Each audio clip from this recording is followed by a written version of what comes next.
Kasi talagang parte na siya ng proseso para makapunta ako dito po.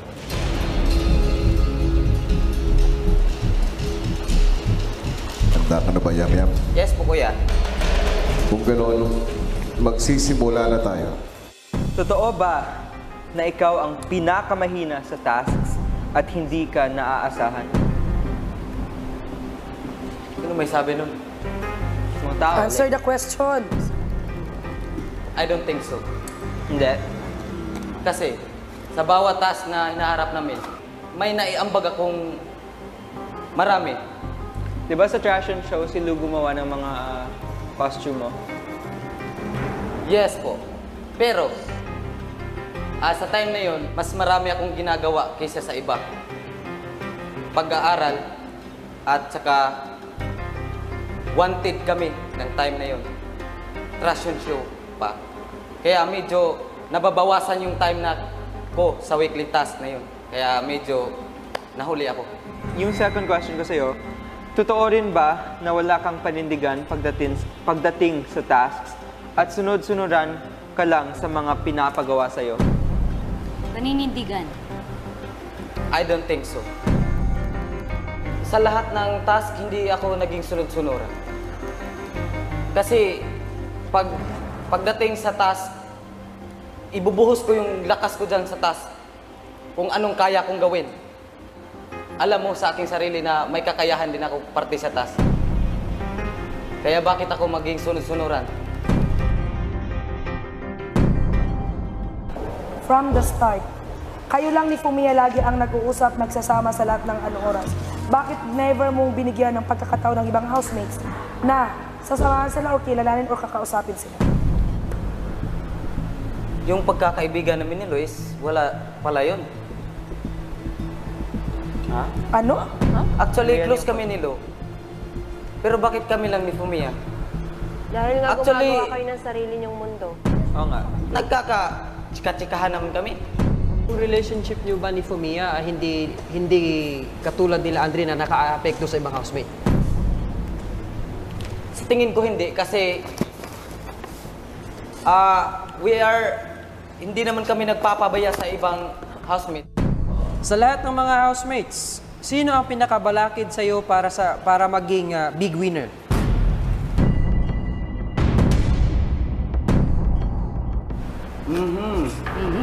Si Fumiya. Pero bakit sa lahat ng housemates na pwede mong piliin na maging threat sa'yo, bakit si Fumiya ang napili mo? Actually, si Fumiya, alam ko, he's so very competitive also. Pag dumating yung proseso ng pagiging big winner, syempre, sa time na yun, medyo magkakalaban kami nun. Sa proseso ng big winner. Pero we still spiritual brother. Walang magbabago. Kahit sino pang manalo, we so proud of each other. Pero nag-give up siya para sa iyo. Oo, Tapos? siya para sa'yo. So masaya ka nag-give up si Fumiya at binigay niya yun sa'yo? Masaya ka as Parang a sakit. brother niya?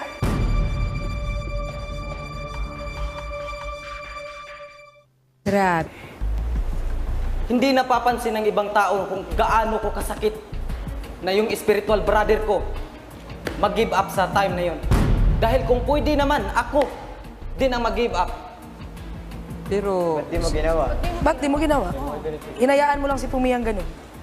Nagdesisyon na siya. At tinitik advantage mo rin ang desisyon na yun. Okay lang sa'yo. Actually, hindi ko tinitik advantage yun.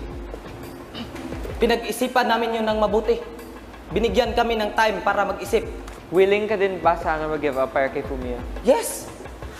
Yam-Yam, kaya mo bang isakripisyo yung friendship niyong dalawa ni Fumiya para sa pansarili mong kagustuhan or sabihin natin Pangarap? para Pangarap. sa batch winner? Pangarap mo. Pangarap tsaka friendship. Opo.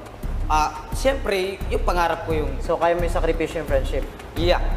Ginagamit mo lang ba si Fumiya para makamit mo ang slot mo sa Big Four? Hindi ko siya ginagamit. Yun. Sa pagkakataong ito, handa ka rin bang magsakripisyo by pressing the red button na pagkapakita nagsasakripisyo ka din para kay Fumiya? Yun. Actually, I'm thinking my lucky charm. Yes. And then my friendship, di ba? Yes.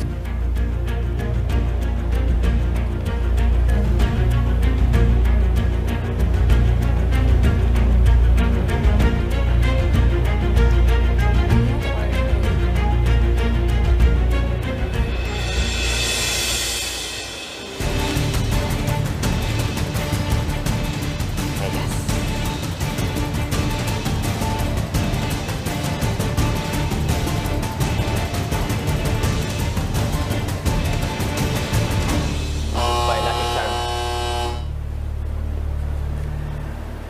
Napakatapang mo, Yam-Yam. Tunay kang kaibigan, Yam-Yam. Ilang sandali pa, Black Ninja, kunin mo ang jacket ni Yam Yam at dalin mo malapit sa apoy. Yam Yam, Kuya, sigurado ka na ba sa iyong desisyon? yes po kuya. Inisip ko lang po yung una kaming nagkita, mas importante pa po yun para sa akin kuya. Importante din yung lucky charm ko, pero mas pinipili ko po yung spiritual brother ko po kuya. Yam Yam, Kuya, maraming salamat sa pagsagot mo sa mga katanungan.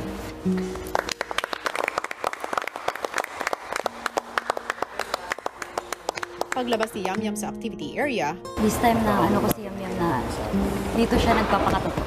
Yung fact na ginawa niya yun, saludo ako sa kanya. si Yam-Yam agad namang nilapitan ng matalik na kaibigang si Fumiya. sobrang dami kong natutunan po kuya. Dapat kung may mga tanong mga tao sa nakapaligid sa iyo is maging totoo ka para walang problema.